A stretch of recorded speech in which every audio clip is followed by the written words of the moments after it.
Amén. Buenos días, queridos hermanos y hermanas. ¿Cómo estamos? Buenos días con todos. Amén. Qué interesante. ¿Por qué ese lado hay un agujero? Me llama la atención. Pero amén, amén. Vamos a empezar, queridos hermanos. El día de hoy vamos a predicar, por favor, Oseas 7, 8 al 16, ¿sí? Mientras alisto algunas cosas acá, por favor, mi plagio. Por favor, todos buscamos Oseas 7, 8, ¿sí? Oseas 7, 8. Tenemos acá 7, 8. Eso es. Ahí está. Hermano Elías, ¿ya está lista la cámara, hermano? Perfecto. Perfecto. Ahora sí, arrancamos, queridos hermanos. Nuevamente les doy la bienvenida a la Iglesia Cristiana de la Gracia. Es una alegría verlos a cada uno de ustedes. Es una alegría verlos también a muchas personas nuevas, unas personas que nos visitan de tiempo, pero es una alegría verlos al final del día. Ok, vamos a leer todos juntos, por favor, Oseas 7, 8 al 16. El título de esta prédica es Un pueblo decadente. Es un poco complicado visualizar un pueblo decadente, pero creo que es un poco más fácil visualizar a una persona en decadencia. Yo sé que alguna vez en vuestra vida han visto una persona en decadencia. ¿Cómo se ve esa persona? No luce muy bien, ¿no? No es una imagen muy bonita.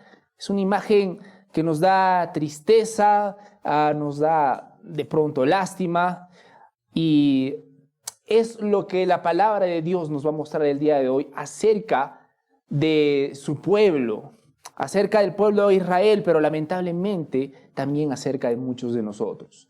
Así que por favor acompáñenme en Oseas 7, 8 al 16. Lo vamos a leer juntos, ¿sí? Vamos a leerlo juntos. Oseas 7, del 8 al 16. Dice así la palabra del Señor: Efraín se mezcla con las naciones. Efraín es como una torta no volteada. Devoran extranjeros su fuerza y él no lo sabe. También tiene cabellos canos y él no lo sabe. Versículo 10. Testifica contra él el orgullo de Israel, pero no se han vuelto al Señor su Dios, ni lo han buscado a pesar de todo eso. Efraín es como una paloma incauta, sin entendimiento. Llaman a Egipto, acuden a Siria. Cuando vayan, tenderé sobre ellos mi red, como aves del cielo los haré caer. Los castigaré conforme a lo anunciado a su congregación. Ay de ellos, pues de mí se han alejado. Sobre ellos vendrá la destrucción, porque contra mí se han rebelado. Yo los redimiría, pero ellos hablan mentiras contra mí.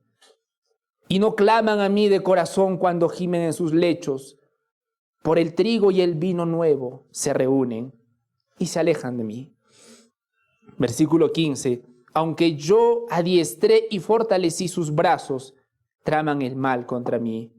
Se vuelven, pero no hacia lo alto.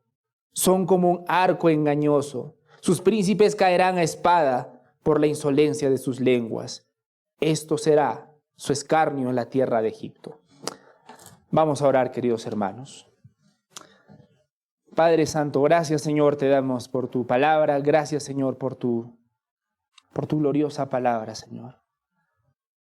Padre Santo, te pido que nos acompañes en este tiempo, porque, Señor, sin tu presencia, sin tu palabra, sin el poder de tu palabra, sin la autoridad, Señor, este es un tiempo en vano. Señor, obra en tu pueblo, Dios mío. Hay muchos corazones endurecidos aquí, estoy seguro, pero también estoy seguro que tienes mucho pueblo, Señor. Y Padre Santo, te pido que obres grandemente en tu pueblo. Ayúdanos, Señor, acompáñanos en este tiempo. Señor, aún te pido que me des claridad para explicar tu palabra. Y Señor, te pedimos que alistes y prepares y nos des un corazón enseñable. Padre Santo, quita toda distracción que tenga cada persona en este momento y que tu voz sea oída como lo que es una voz de autoridad, porque tú nos hiciste, Señor, porque de ti y por ti y para ti, Señor, son todas las cosas. Bendice este momento y habla, mi Señor, con autoridad en sus corazones. Te pido todo esto en el nombre de Dios Jesucristo. Amén.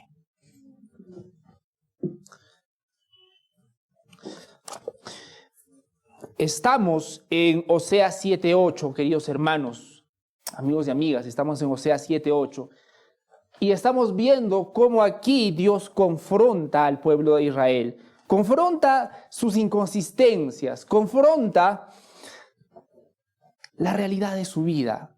Porque semanas atrás vimos nuevamente que Israel estaba por un momento emocionado, arrepentido en apariencia, pero Dios les confronta con la dura realidad. Y aquí en los versículos, en Oseas 7, del 8 al 16, vamos a ver cómo Dios usa diferentes ilustraciones para mostrar la realidad de su pueblo. A mí me encantan las ilustraciones porque me ayudan a visualizar mejor cuando Dios quiere comunicar algo. Y a mí me encanta este versículo en particular porque no tiene una ni dos ilustraciones, tiene 4 ilustraciones. Y es que la palabra de Dios compara al pueblo de Israel con una torta no volteada, con una persona que no sabe que está mal. Compara al pueblo de Israel como una flecha malograda, como un arma que no sirve. Y también la compara, se me está yendo una, perdón, con una paloma incauta. Ahí está.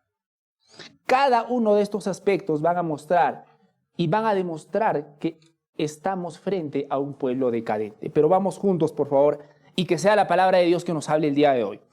Dice así, Oseas 7:8, Efraín se mezcla con las naciones. Efraín es como una torta no volteada. Acá tenemos de nuevo la palabra de Dios hablando con fuerza, sin sutilezas y hablando directamente a las personas. Efraín se mezcla contra las naciones. Aquí en vuestros ojos tenemos la primera acusación que hace Dios a su pueblo. Efraín, que se refiere a Israel, se mezcla con las naciones. ¿Y cuál era el problema que Israel se mezcle con otras naciones? Había un gran problema, amigos y amigas, porque Dios, cuando los había liberado, cuando los había hecho su pueblo, les dijo algo: sean santos porque yo soy santo. Sed santos porque yo soy santo, fue llamado y la orden de Dios. Efraín no lo había hecho y finalmente se había mezclado contra las naciones. Dios quería que su pueblo sea diferente a los demás. Y no para vanagloriarse, Dios quería que su pueblo sea diferente a los demás, para que la luz y la santidad de Dios brille en las demás naciones, para que a través de Dios las demás naciones sean de bendición. Por eso Dios quería que ellos sean santos, como Él es santo.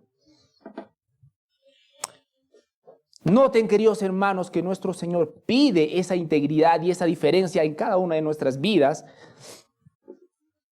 con un propósito en particular. No lo hace como un niño. ¿Han visto a los niñitos que pelean y se pelean un niño con otro niño y le dices, ya, no te juntes con él porque no es mi amigo? ¿Conocen? ¿Sí?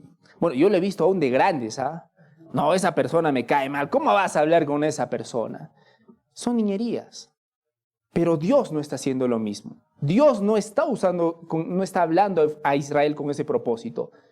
Para Dios era importante que no se mezclen con los demás, porque Dios tenía un propósito particular como ellos: mostrar su gloria, mostrar su grandeza, mostrar su luz. Pero lamentablemente, Israel no lo hizo. Y acá vemos nuevamente la misma acusación, la primera acusación. Efraín se mezcla con las naciones. Y es que ahora Efraín no solamente se había mezclado físicamente, ese no era el punto, se había mezclado aquí y aquí con las demás naciones. Israel estaba llamada a adorar a Dios por sobre todas las cosas.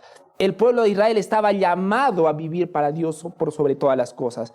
Pero al final del día terminaron mezclándose los unos con los pueblos que no conocían a Dios. Ellos tenían que adorar solamente al único Dios verdadero, pero ahora estaban en las mismas supersticiones que los pueblos que no conocían, de los pueblos que no conocían a Dios. y ahora estaban combinados. Esto, queridos hermanos y hermanas, indica una pérdida de convicción. Una pérdida de convicción. Eso mostraba que este pueblo lamentablemente ya no tenía convicciones en su vida. Pero vamos a la parte más potente de este versículo. Efraín, la segunda parte del versículo número 8, dice, es como una torta no volteada. Y acá vemos la primera ilustración que el Señor muestra. Una torta no volteada. Qué interesante ilustración. Una torta no volteada. Bueno, quisiera aclarar que en ese tiempo las tortas no son como las tortas que conocemos hoy en día, grandes, con chantilly, no. Eran una masa, ¿sí?, que tenías que poner sobre una superficie, la calentabas y luego volteabas la masa, se calentaba y te la podías comer. Esa era la torta de esos tiempos, ¿ok? Para que lo entendamos. Ahora, lo que dice la palabra de Dios acá y la acusación que hace es muy interesante. Efraín es como una torta no volteada. Qué interesante ilustración, amigos y amigas. Una torta no volteada. A mi esposita le encantan hacer estas masas en la sartén, ¿no? Bueno, muchas veces por Rafael, ahí está mi esposa, me está mirando ahora, ¿qué vas a hacer? Ahí está. Y muchas veces por Rafael, ella tiene que ir a atender a Rafael, nuestro hijo, y me da una de las tareas más difíciles que yo puedo tener, y es cuidar esa tortita, ¿no? Y me dice, Ángel, cuidado que vas a voltearlo a tiempo, cuidado, atento. Yo procuro hacerlo con toda diligencia, hermanos, pero a veces me olvido, ¿ok? Y sigue calentando, la masa sigue calentando, y sigue sin voltearse, y la masa sigue calentando, y se empieza a quemar y a chamuscar un poquito, ¿no? Hasta que mi esposa empieza a sentir un olor, y que no es una fragancia agradable, se acerca a mí, bueno, se acerca a la cocina primero, y ve pues esa tortita que bueno, ya no está en condiciones, ¿no? Y ¿cómo creen que termina eso? Ok, no para mí, yo sigo vivo, no se preocupen. Por la torta, ¿cómo creen que termina la torta? Inservible. Y acá tenemos, hermanos y hermanas, la ilustración que hace Dios para el pueblo de Israel. Efraín es como una torta no volteada, quemada por un lado, cruda por el otro lado, y al final del tiempo, inservible. No sirve, ya no sirve. Y es poderosa la forma, y es muy interesante la forma en la que Dios muestra la maldad del pueblo de Israel. Es como una torta volteada, quemada por un lado, cruda por el otro lado. Es una cosa por un lado y es otra cosa muy distinta por otro lado. ¿Están viendo a dónde quiere ir el Señor con esta ilustración? Está mostrando un pueblo que es inmensamente inconsistente. No es ni esto ni lo otro. Como diríamos aquí en Perú, ni fu ni fa, ¿no? No es ni caliente, no es ni frío. Ni está cocido ni está crudo. No sirve para nada. Efraín no era firme para nada, hermanos. Es decir, Israel era inconstante y cambiante. Y Dios lo demuestra en esa ilustración. Y Dios no lo muestra como un chiste. Dios muestra acá que Él odia la inconsistencia. Odia la inconsistencia de Israel y por supuesto odia la inconsistencia en las personas el día de hoy. ¿Y por qué? Porque Dios busca, la voluntad de Dios, hermanos, en nosotros es la integridad en nuestras vidas. Dios quiere que nosotros seamos hombres y mujeres íntegros delante de Él. Hombres y mujeres íntegros delante de Él. ¿Será posible ser un hombre y una mujer íntegros, hermanos? Perdón, esto voy a poner acá. ¿Será posible ser íntegros, hermanos? ¿Será que Dios nos está pidiendo algo que humanamente no se puede hacer? Pregunto. ¿Tendremos un Dios malvado? ¿Un Dios que nos manda a hacer algo que no podemos hacer? Por supuesto que no. Pero Dios odia, hermanos, la inconsistencia. Esa imagen de la torta volteada, aplica lamentablemente a muchos de nosotros, que no somos ni buenos ni malos, sino que estamos ahí, quemados por un lado y crudos por el otro, nuevamente. Y para Dios eso es una inconsistencia. Dios pide de nosotros, hermanos, integridad. ¿Y por qué? Porque todo lo razonable y juicioso de los hombres se convierte en perversión cuando no hay integridad. Todo lo bueno que Dios nos da, cada cosa buena que tú tienes, se va a convertir muy rápidamente en tu peor maldición cuando no tengas integridad. Pongámonos a pensar solamente un rato. Los grandes fraudes que ustedes han visto han sido hechos ¿por quién? Por genios en los números. Los grandes robos que existen en las naciones no han sido hechos por un ladronzuelo de la calle. Lamentablemente son hechas por personas a quienes Dios les ha concedido una inteligencia impresionante.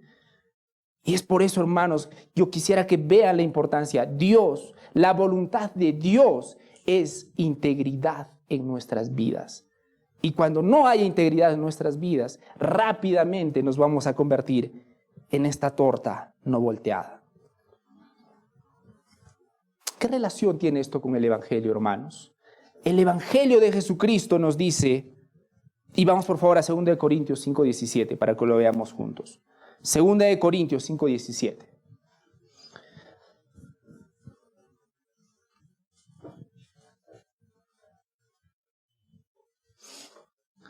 Yo les preguntaba si era posible tener una vida íntegra. Y yo quisiera preguntarles nuevamente, no es una pregunta retórica, pero quisiera preguntarles, ¿es realmente posible tener una vida íntegra? ¿Qué dicen ustedes? Algunos dicen amén, otros dicen que no, pero la mayoría, aunque no lo hablan, la mayoría, ¿saben qué me dicen con vuestros gestos? ¿Por qué? Porque es cierto. Porque vivimos en esta carne, vivimos en un mundo pecaminoso, vivimos bajo la influencia de cosas malas en esta vida. Pero vamos a leer 2 Corintios 5:17, porque hay una gran diferencia cuando Jesucristo llega a nuestras vidas. Nuevamente, porque esta vida y esta prédica no se trata de una invitación a la moralidad, una invitación a ser más buenitos. Esta prédica habla de la voluntad de Dios hacia cada uno de nosotros. Esta prédica, hermanos, tiene la intención de mostrarnos cómo Dios nos ve. Esta prédica nos invita el día de hoy a mostrarnos a través del espejo de Dios. La primera cosa que yo quiero apuntar, Dios quiere integridad en nuestras vidas. Y esa integridad es posible. Nuevamente, esa integridad es posible. Muchos de ustedes me dirán, sí, pero es complicado. Pero vamos a ver 2 Corintios 5:17. Dice así la palabra del Señor. Si alguno está en Cristo, nueva criatura es. Las cosas viejas pasaron, y aquí todas son hechas nuevas. Y aquí, queridos hermanos y hermanas, vemos lo poderoso y lo grande que es creer en Jesucristo. La palabra de Dios dice que Jesucristo nos ha dado una nueva vida. Lo voy a repetir, una nueva vida, y que somos una nueva criatura. Si alguno está en Cristo, dice la palabra del Señor, nueva criatura es. Y es que muchos de nosotros vivimos abrazando por años esta gran mentira. Sí, eso dicen las Escrituras, pero nadie es perfecto. ¿Han escuchado esa excusa, hermanos? Y es una mentira. Por supuesto, nadie puede ser perfecto. Eso yo no te lo voy a discutir. Pero acá la palabra de Dios dice que cada persona que ha creído realmente en Jesucristo es una nueva criatura. Claro, no eres perfecto, pero eres una nueva criatura en Cristo. Y esa nueva criatura en Cristo tiene un nuevo corazón. Y ahora tiene sentido porque Dios ahora dice que con ese nuevo corazón podemos vivir una vida de integridad. Es posible y es la voluntad de Dios, hermanos. El Evangelio de Jesucristo llama a una transformación integral. Llama a una transformación integral. Ponte en tu mente, es como si tuvieses una chompa vieja. Ok, tienes dos opciones. O lo parchas o cambias por una nueva, ¿no es cierto? O la parchas o empiezas a remendarlo o cambias por una nueva. La mayoría de nosotros les gusta hacer parches y parches y parches. Pero la palabra de Dios nos manda y nos dice que tenemos una vida nueva. El Evangelio llama una transformación integral, no solo una transformación externa, sino una transformación interna, hermanos. No se trata de una transformación o de una religiosidad superficial, sino de una nueva vida en Cristo. El Evangelio dice que Jesucristo ha venido, ha muerto por nuestros pecados. Y amén, y gloria a Dios por eso. Pero nosotros tenemos que ver cuáles son las implicaciones de lo que Jesucristo hizo en esa cruz por nosotros. Y acá, en 2 Corintios 5:17, tienen la respuesta. Frente a vuestros ojos, hermanos. Si alguno está en Cristo, nueva criatura es. Yo entiendo que tú tienes tus traumas, yo entiendo que tú tienes tus inseguridades, yo entiendo que tú has tenido tus malas mañas por muchísimos años. Yo lo sé, yo he estado ahí. Yo soy también un ser humano, hermanos. Pastor Joe, confirmo, soy un ser humano que falla mucho. Doble amén por eso. Pero las Escrituras, hermanos y hermanas, dicen, si alguno está en Cristo, nueva criatura es. Y si la palabra de Dios lo dice, debería ser suficiente para revolucionar tu vida, porque es una realidad. La palabra de Dios dice, bueno, ahora intenta mejorar tu vida, poner parchecitos acá por acá. No, hermanos. La Escritura dice, nueva criatura es. Las cosas viejas pasaron. No, pero yo tengo mis traumas. Las cosas viejas pasaron. No, es que no sabes lo que me pasa. Las cosas viejas pasaron. Y yo no digo que no me importe. Muchos de acá han pasado cosas fortísimas en vuestras vidas. Yo sé, yo entiendo, hermanos. Pero quien entiende más es vuestro Dios. Y Él, con la autoridad de su palabra, dice, las cosas viejas pasaron, he aquí, todas son hechas nuevas. Nuestro Señor nos manda ahora a tener una vida de integridad delante de sus ojos. ¿Cómo se ve esto en nuestra vida actual, hermanos? Se puede ver así. Una persona que solamente ha creído de manera superficial en Jesús o en Dios, puede venir a la iglesia los domingos. Sí, es verdad. Yo siempre lo repito, me alegra. Bienvenidos a las personas que están viniendo por primera vez a la iglesia. O por segunda o por tercera, bienvenidísimos. Y bienvenidos a las personas que están viniendo años a la iglesia, por si acaso. Pero una persona puede venir a la iglesia todos los domingos, participar en cada actividad de la iglesia, participar en todas las reuniones, pero cuando va a su trabajo es otra cosa. Pero cuando se relaciona con sus familiares es otra cosa. Su vida, la vida de este tipo de personas es una mezcla de religiosidad y mundanalidad. Es una torta no volteada. Y tú puedes excusarte. Y tú puedes decir, bueno, Dios, sí, me gustan las enseñanzas en la iglesia. La música es bonita. El pastor dice mensajes así, bien bonitos. A veces me hace reír, a veces le salen sus chistes. Y con eso estoy tranquilo. Pero queridos hermanos, no nos mintamos. La palabra de Dios nos muestra que las personas que están viviendo este tipo de vidas son como una torta volteada. Nuevamente, quemados por un lado, crudos por otro lado, destinados a ser desechados, sí o sí. Y esa es la palabra de Dios. Una persona que no es íntegra aún puede venir a la iglesia, pero saliendo de esta puerta, y ni siquiera es necesario salir de esa puerta, levantándose de este sillón, son personas totalmente distintas. Es momento de preguntarnos, ¿somos personas íntegras aún en nuestro trabajo? ¿En nuestros negocios? ¿La estamos manejando para la gloria de Dios? En nuestras escuelas, colegios, veo algunas personas que son bien jóvenes. ¿O somos una persona distinta? ¿O somos una cosa aquí y somos otra cosa allá? Una torta volteada, dice la palabra de Dios. Esa es la acusación que hacen las Escrituras. Y nuevamente, yo no conozco bien vuestras vidas. Yo no lo conozco. pero Dios sí las conoce. Dios conoce lo más profundo de ustedes. Les recuerdo, Él los hizo. Y quisiera que es un momento precioso para recordar lo que nuestro Padre desea de nosotros. Integridad. No solamente en la iglesia, en cada aspecto de nuestra vida. ¿Cómo soy como padre? ¿Cómo soy como hermano? Nuevamente, ¿cómo me estoy manejando en el trabajo? ¿Estoy siendo sal y luz en mi trabajo? ¿O estoy participando y soy uno más del montón como ellos? Porque miren la primera reprimenda de la palabra de Dios. Efraín se mezcla con las naciones. La intención con esta acusación es decir que cuando tú ves a alguien de Israel y alguien que ni conoce a Dios, lamentablemente no ves ninguna diferencia. Se mezclaron. Pero muy a mi pesar y muy a mi tristeza se puede decir eso de muchos de nosotros. Si tú ves a un incrédulo que vive la vida como le da la gana y luego ves a alguien que dice ser creyente, no vas a ver muchas diferencias. Y eso está mal para la palabra de Dios. ¿Cómo debería verse una persona que realmente ha sido impactada por el Evangelio? Esta persona busca honrar a Dios en cada aspecto de su vida.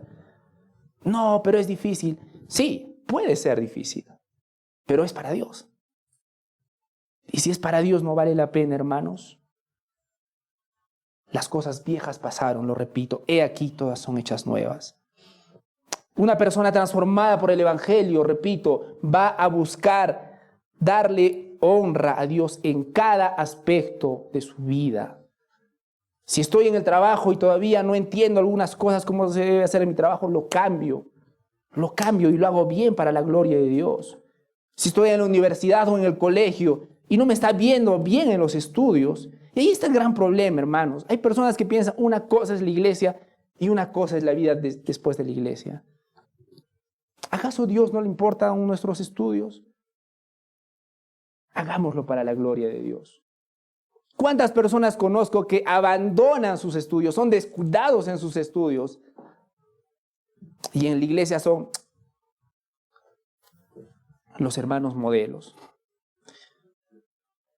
Es como una torta no volteada, diría la palabra de Dios de estas personas. Entonces Dios busca que lo amemos en cada aspecto de nuestras vidas. Escúchenme bien, por favor, no por obligación, sino con un deseo genuino de amar y agradar a su Señor y Salvador. Vamos a pasar al versículo número 9. Y en el versículo número 9, recuerden, en el versículo 8 teníamos la ilustración, una torta no volteada. Y cuando Efraín y cuando Israel se está levantando emocionalmente de este golpe emocional que está dando el Señor en su palabra, acá viene la segunda ilustración. Dice así la palabra del Señor en versículo número 9. Devoran extranjeros su fuerza. Está hablando del pueblo de Israel. Y él no lo sabe. También tiene cabellos canos y él no lo sabe. Interesante porque en este versículo, en el versículo número 9, nos está hablando acerca del debilitamiento del pecado. Está hablando del pueblo de Israel que está mal, pero ¿saben qué es lo peor de todo eso? No son conscientes de que está mal. Están mal, pero no lo saben, dice la palabra de Dios. Ellos se sienten fuertes, pero la palabra de Dios dice, los extranjeros devoran su fuerza. O ellos se sienten en la flor de su juventud. Ellos se sienten, wow, lo máximo. Pero la palabra de Dios dice, tienen los cabellos canos. Y es que una cosa es cómo ellos se perciben acá y otra cosa es cómo Dios los ve. Porque en la mente de ellos, en la mente de alguien que está consumida por su pecado, esa persona está, vamos bien. Vamos bien. Sí, tengo mis defectitos, pero vamos bien. La palabra de Dios muestra acá que Israel se sentía excelente, pero estaba mal y estaba en decadencia por todos lados. Lo triste es, nuevamente, acá la palabra del Señor, Él no lo sabe, dicen las Escrituras. Y quiero que vean la decadencia. Esta decadencia no fue de la noche a la mañana. A veces nosotros vemos qué cosas tristes suceden en nuestras vidas. Y nosotros nos sorprendemos, ¿no? Pero la realidad es que en la mayoría de las ocasiones, cada vez que estamos llegando a un punto decadente de nuestra vida, nunca fue de la noche a la mañana. Siempre es un conjunto de pequeñitas malas decisiones, malas decisiones, malas decisiones, malas decisiones, malas decisiones, pequeñitas, pero malas. Malas, malas, malas, y que te llevan a un triste desenlace. Claro, pero cuando llegas acá te sorprendes. Dios, ¿por qué estoy acá? A mí, ¿por qué permites esto? Y es que nos olvidamos que Dios muchas veces permite que tomemos malas decisiones. Lo permite. Lo permite muchas veces por nuestro bien. Pero tenemos que recordar.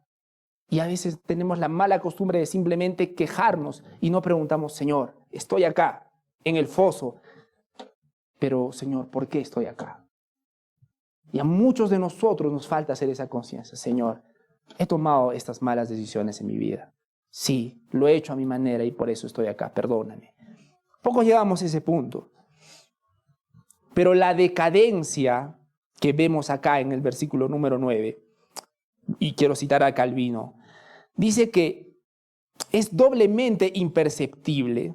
Es como el ejemplo de la rana, ¿no? ¿Han visto ese ejemplo de la rana? Se mete al agua y el agua poco a poco va calentando y la ranita ahí cada vez se relaja más porque el agua está atemperadita, ¿no? Y la rana no sabe que en realidad la están cocinando y que muy pronto va a morir. Ahora, si tú pones a la rana de un momento a otro al agua hervida, ¿qué va a pasar? Va a saltar, ¿no? Pero cuando el pecado es gradual, cuando el agüita es gradual, no se siente. Es exactamente lo mismo con el pecado, hermanos. Pocos acá pecan escandalosamente de un momento a otro. Es verdad. Pero piensa en todas las malas decisiones que tomas en tu vida. Piensa en los pequeños pecados que tú le llamas que te permites día a día. Una miradita por acá, un estito por acá, y poco a poco el agua se va calentando, calentando y calentando, y no lo percibes. Y tenemos que recordar que para llegar a este punto decadente no es de un día para otro. Siempre es una suma de pequeñas malas acciones. Quiero citar a Calvino, perdón. Calvino dice que la decadencia es doblemente imperceptible. La decadencia es doblemente imperceptible, pues pasa desapercibida por causa de dos cosas. Uno, de su gradualidad, como les iba diciendo, poco a poco. Pero ¿saben cuál es la principal causa de la decadencia? El orgullo. Y ese es el punto del versículo número 10. El orgullo. ¿Conocen a personas, hermanos, que son tercos, o bien que son malvados, o bien que son deshonestos, son unos patanes? Y uno lo mira y dice, wow, qué desastre. O sea, uno no se da cuenta. ¿Se han hecho alguna vez las preguntas de esas personas alguna vez? ¿No se da cuenta? Y yo le respondo, no se da cuenta. No se da cuenta no porque es un tonto. No se da cuenta, uno, porque ha permitido que el pecado poco a poco permee su vida. Y dos, el orgullo lo consume. Versículo número 10. Testifica contra él el orgullo de Israel, dice la palabra de Dios. Y ese es el problema de Israel. El orgullo no le permitía ver cuán mal estaba. Y ustedes ya se imaginan a dónde voy. El orgullo de muchos de nosotros no nos permite ver a dónde estamos. ¡Ay, la iglesia! ¡Ay, Dios! Y es que el orgullo de muchos de nosotros no nos permite reconocer, Señor, sí, estoy mal. Señor, sí, te necesito. Ayúdame. Testifica contra él el orgullo de Israel, dicen las Escrituras. Pero no se han vuelto al Señor su Dios, ni lo han buscado a pesar de todo eso. ¿Saben cuál es el problema? El orgulloso siempre prefiere que nadie le ayude. La mentalidad del orgulloso es, yo mismo soy, yo puedo solucionar mis problemas. Y la soberbia de Israel se manifiesta en la negativa de arrepentirse. Las Escrituras dicen, testifica contra él el orgullo de Israel. ¿Y cómo se notaba ese orgullo? en su negativa de arrepentirse.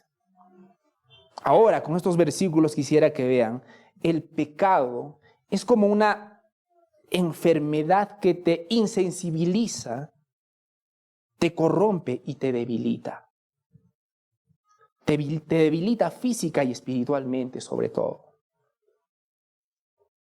Y el Evangelio ofrece, por supuesto, la cura para esto. Vamos por favor a Romanos 6:23. Acompáñeme por favor en Romanos 6:23.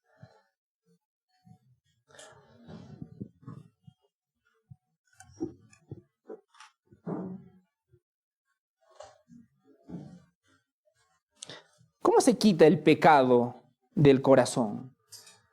¿Cómo se quita algo que en realidad amas con todo tu corazón, pero que te está matando por dentro?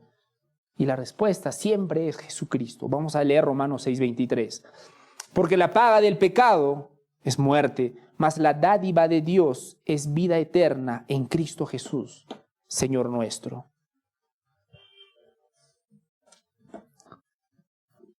Lo digo porque para cambios profundos necesitamos la inmensa gracia de nuestro Señor Jesucristo. Y quisiera hacerles un pequeño ejemplo. Porque lo que vemos aquí en Israel es que su orgullo lo ciega a la realidad de su condición espiritual. Es como quisiera que visualicemos, ¿cómo se podría ver en la vida actual? Imaginemos por favor a un empresario, ¿sí?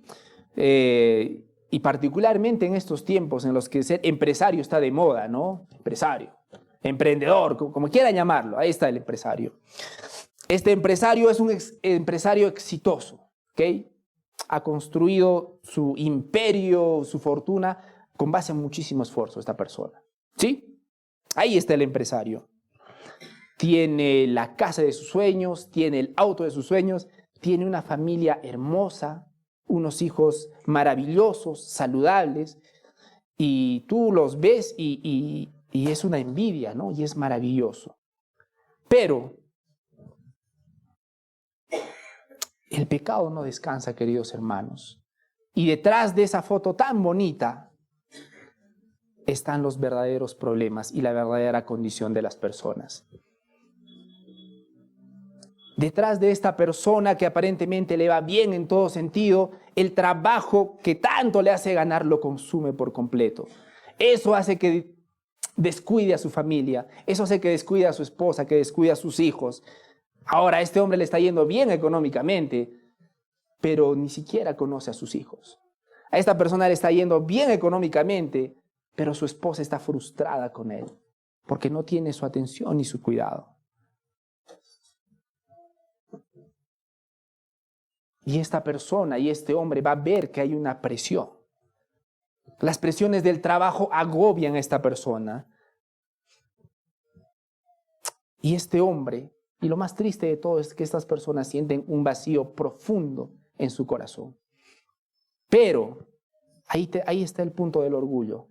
Él siente que algo está mal. Ahí, algo. Pero él va a buscar solucionarlo a su manera. Su orgullo le impide admitir que no puede controlar todo en su vida. ¿Y saben cómo solucionan su vida este tipo de personas? Van a buscar soluciones superficiales. Se va a refugiar en su trabajo. Sí, porque hay personas que se refugian en su trabajo. No necesitan irse a tomar, a drogarse, a hacer cosas escandalosas. Hermanos, hay personas que en lugar de buscar a Dios prefieren refugiarse en cualquier cosa menos en Dios. Claro, algunas personas se refugian en el alcohol y es triste, pero hay personas que se refugian en cosas más sutiles, como el trabajo mismo. Esta persona se refugia en el trabajo, se dedica más horas a su oficina, descuida su salud y sigue descuidando a su familia. Ahora esta persona intenta llenar ese vacío con bienes materiales, se empieza a comprar más cositas, cosas más caras, más bonitas. Pero el problema sigue ahí, su esposa sigue frustrada, sus hijos empiezan a tener vidas desordenadas, su salud va bajando. Y esta persona lamentablemente va a buscar ayuda en cualquier cosa, menos en Dios. Y este hombre que puede ser cualquiera, algunos o muchos de nosotros, está rumbo al fracaso. Pero con el Evangelio, si este hombre viera lo hermoso del Evangelio, descubriría que su verdadera necesidad no es el éxito. Su verdadera necesidad no es el reconocimiento ni el poder. Su verdadera necesidad es una relación con Dios. Y es un punto, al que muchos de nosotros no han llegado. Necesito el último celular. Necesito un trabajo más genial, más vistoso. Necesito esto. Muchos de nosotros no hemos llegado a ese punto de ver que nuestra relación con Dios es nuestra mayor necesidad. Y como no vemos que nuestra relación con Dios es nuestra mayor necesidad, desde luego jamás la vamos a buscar.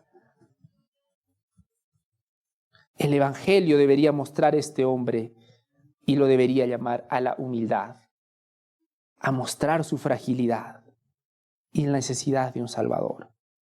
Por favor, quisiera que vayamos a Isaías 2:11.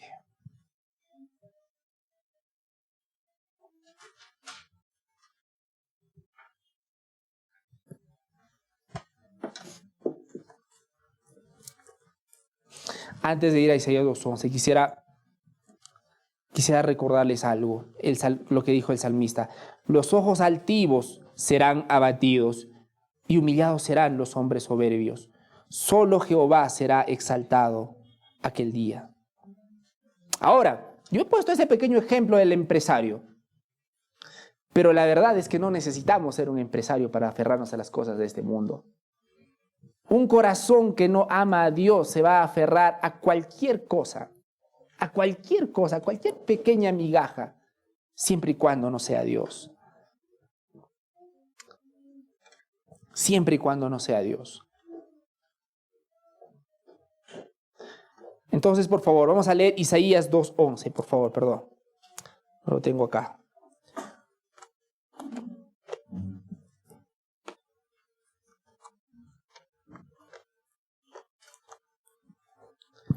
Dice así la palabra del Señor, Isaías 2:11. La mirada altiva del hombre será abatida y humillada la soberbia de los hombres. Solo el Señor será exaltado en aquel día, dicen las Escrituras. Y ahora la palabra de Dios nos lleva al versículo número 11. Dice así la palabra del Señor, versículo número 11. Efraín es como una paloma incauta, sin entendimiento. Llaman a Egipto y acuden a Asiria. Esta tercera ilustración es también interesante porque compara a Israel con una paloma incauta. ¿Cómo es una persona incauta? ¿Han escuchado? Yo he escuchado varias veces, y estoy seguro que ustedes también, la palabra incauta. Ay, qué incauto, persona incauta. ¿Qué es una persona incauta? ¿Ah? ¿Qué es una persona incauta? Es una persona ingenua. Una persona incauta es alguien que ingenua, confía con mucha facilidad en algo o en alguien. Confía con demasiada facilidad sin ver los peligros que entraña algo. ¿No? Yo tenía, 13 años cuando tenía mi celular chanchito, un celularcito, y me llegó un mensaje, ¿no? Ganaste un auto 0 kilómetros, ¿no? Solamente tienes que llamar a la doctora tal, a este número. En mi defensa tenía 13 años, yo estaba alegre, ¿no? ¡Wow! Me gané un carro, qué genial, estaba saltando de un pie, ¿no? Y recuerdo que me acerqué a mi primo. Mira, no sabes. Estaba con una sonrisa oreja a oreja, ¿no? ¿Qué ha pasado? Me he ganado un carro. ¿Te has ganado un carro? Yo me he ganado un carro. ¿Y cómo así? ¿Qué ha pasado? Y orgulloso saco mi celular, ¿no? Mira, ganaste un auto. Y gracias a Dios, mi primo me hizo volver a la realidad. Y me dijo, ¿no? Oye, así hablamos, ¿no? En mi tiempo, por favor, no me juzgan. Oye, te están estafando. Te están estafando. y una tristeza, queridos hermanos, que ya me estoy imaginando en mi carro. ¿Qué era en ese entonces? ¿Qué demuestra eso? Ingenuidad. Ingenuidad. Ingenuidad porque me dejé llevar por la emoción de ese momento, pero es la misma ingenuidad que tuvo el pueblo de Israel y es la misma ingenuidad que tenemos muchos de nosotros. Yo confié en esa persona que me quería estafar, sí, pero muchos de nosotros confiamos en los grandes estafadores de este mundo. El poder, el dinero, el estatus, el reconocimiento, qué sé yo. Ingenuos. Esa es la palabra que usa la palabra del Señor. Ingenuos, incautos. Porque cuando Israel estaba mal, ¿a quién debió buscar? El pueblo de Dios. A Dios mismo. A Dios mismo. Y en lugar de buscar a Dios, ellos buscaron a Egipto y buscaron a Siria. Los grandes enemigos. Miren la lógica acá. No, Dios no, todavía no, me las puedo arreglar solo. Incauto, ingenuo, esa es la palabra que usa el Señor. Efraín es como paloma incauta, sin entendimiento. Sin entendimiento. Y es que el problema con Israel era que en lugar de buscar a Dios, buscó a sus aliados en otras partes. Y acá vemos el castigo de Dios por ello. Versículo número 12. Cuando vayan, tenderé sobre ellos mi red. Como aves del cielo los haré caer. Los castigaré conforme a lo anunciado a su congregación. Y acá vemos nuevamente, queridos hermanos, Dios muchas veces permite que nosotros caigamos en las consecuencias de nuestras malas decisiones. Por su bondad. Por su bondad. Y es necesario que lo repita, queridos hermanos, porque muchas iglesias te van a decir, no, reprende eso no viene de Dios. ¿Te imaginas al pueblo de Israel diciendo eso? Dios, reprendemos en tu nombre que esto no viene de parte de ti. No, sí, viene de parte de Dios.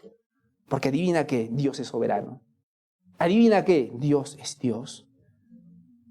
Y Él va a permitir lo que va a permitir para su gloria y su honra, sí, pero también para tu bien. Y cuando llegue el momento en el que el Señor tu Dios te discipline, recíbelo con humildad. ¿Lloraremos? Por supuesto que sí. Aún las Escrituras lo reconocen. No es lo más genial del mundo cuando Dios permite los sufrimientos en nuestra vida. No es lo más genial. Pero tenemos que confiar en Dios en medio de eso. Israel no lo hizo. Y nosotros tampoco estamos dispuestos a hacerlo, mientras no conozcamos a Jesucristo como nuestro Señor y Salvador. En las Escrituras dice, los castigaré conforme a lo anunciado en su congregación. Lo dice porque Dios desde el inicio ha dejado claras las consecuencias de no obedecerle. ¿Por qué? Porque muchos de nosotros sabemos que no debemos hacer ciertas cosas. Algunos de nosotros estamos ya en un pecado determinado. No sé, en fornicación, en pornografía, en adulterio, qué sé yo. A muchos de nosotros no es necesario que nos convenzan de que eso está mal. Sabemos que está mal, ya lo estamos haciendo. Pero Dios nos recuerda que hay consecuencias por esos pecados. Y nos recuerda que Él finalmente los va a castigar. No va a haber ninguna persona aquel día que diga, no, es que yo no sabía. Dios dirá, siempre lo supiste. Yo puse mi ley en tu corazón. Yo puse mi palabra a tu disposición. Yo puse predicadores para que los escuches. No me digas que no sabías. Entonces, hermanos, ¿qué relación tiene esto con el Evangelio? El Evangelio nos enseña que la verdadera seguridad y paz solo se encuentra en Jesucristo. Si estás ya en un problema en este momento o ya te estás metiendo en ese fango problemático, deja de buscar soluciones en cosas que no son Dios. La verdadera seguridad viene del Señor. Quisiera leerles rápidamente Salmo 146 del 3 al 5. Escúchenme por favor. Dice así la palabra del Señor. No confiéis en los príncipes ni en hijo de hombre, porque no hay en él salvación. Pues sale su aliento y vuelve a la tierra. En ese mismo día perecen sus pensamientos. Bienaventurado aquel cuyo ayudador es el Dios de Jacob, cuya esperanza está en Jehová, su Dios. Bienaventurado, dicen las Escrituras, aquellas personas que finalmente buscan la ayuda en Dios, no en sus buenos contactos. Particularmente en Latinoamérica vivimos mucho de nuestros contactos. Sin contactos es complicado, dicen algunos. Pero cuando hay algún problema, sí, tengo este contacto. ¿Tengo este problema? No, sí, tengo este amigo que me va a solucionar. Mucho cuidado dónde estás poniendo tus esperanzas. Porque si no es Dios, tienes el fracaso 100% asegurado. Un pequeño ejemplo de la vida actual. Una pareja que enfrenta problemas en su matrimonio. Ponemos ese ejemplo. Una pareja tiene problemas y dicen, vamos a ayudar. Pregunta, ¿dónde debería buscar esa pareja ayuda para su matrimonio?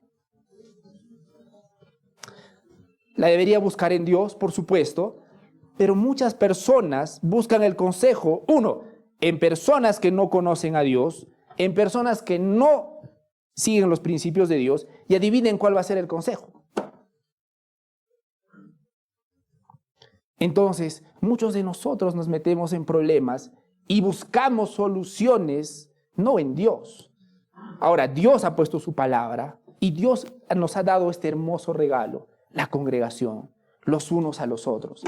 Pero necesitamos ser sabios y saber a dónde buscamos, aún el consejo.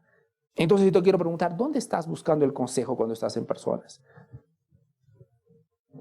Discúlpeme el uso de la palabra, a tus amigos los malandros, que son chéveres, ya, son malandros, pero son chéveres.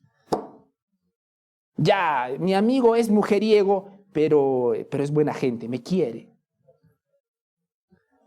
Mi amiga le gusta hacer chistes de doble sentido, sí, pero le voy a consultar a ella.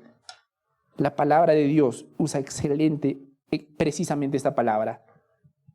Paloma incauta, ingenua. Queridos hermanos, vamos a estar en problemas eventualmente. Que Dios nos dé la sabiduría de saber dónde buscar un consejo. Busquemos la guía de Dios a través de la oración. Busquemos la guía de Dios a través de la sabiduría de su palabra y de personas que amen su palabra también. Entonces, hermanos, la palabra de Dios ha usado palabras fuertes en Oseas. La próxima semana vamos a ver la última ilustración, que es la de la flecha y el arco malogrado. Pero con estas tres primeras ilustraciones, Dios ha mostrado mucho del pueblo de Israel, pero sobre todo Dios ha mostrado mucho de nuestra condición espiritual. Una torta no volteada. Todo esto indica las personas que no conocen a Dios, hermanos, por si acaso. Una torta no volteada que representa una persona que es inconsistente en todos sus actos. ¿Eres tú una de esas personas? Inconsistente, quemado por un lado, crudo por el otro, ni frío ni caliente.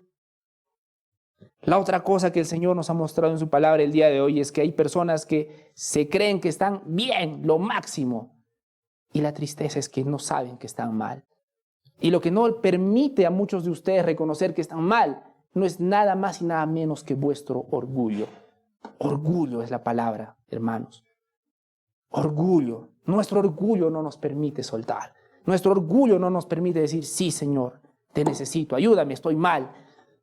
Nuestro orgullo nos hace pensar que simplemente necesitamos pequeños parchecitos y no un corazón nuevo que solamente nos puede dar Jesucristo.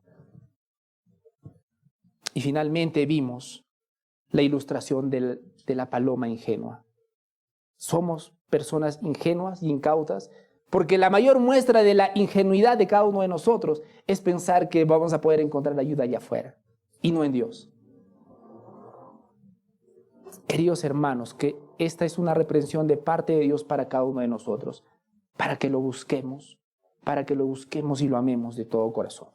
Vamos a orar. Padre Santo, muchas gracias, Señor, por tu palabra. Muchas gracias, Señor, por tus sagradas escrituras, Dios mío. Te pido, Señor, que nos ayudes y nos des discernimiento. Y, Señor, no nos engañemos a nosotros mismos.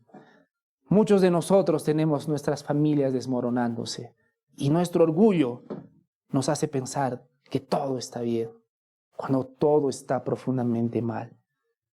Muchos de nosotros, Señor, tenemos una vida religiosa superficial y pensamos que con eso hemos cumplido. Muchos de nosotros, Señor, tenemos el corazón endurecido, que incluso dudamos de tu existencia. Señor, perdónanos y te pedimos que nos des un corazón humilde y enseñable. Señor, a las personas que no creen en ti, Señor, te pido misericordia y te pido que les des ese corazón nuevo, que les des ese don, Señor, de arrepentirse de sus pecados y creer en ti y dirigir su mirada a ti, Señor. Porque todas las personas que no creen en tu Hijo Jesucristo son esas tortas volteadas, son esas aves ingenuas, son esa persona que piensa que está bien y está profundamente mal. Padre Santo, te pido, Señor, que avives nuestros corazones. En el nombre de tu Hijo Jesucristo.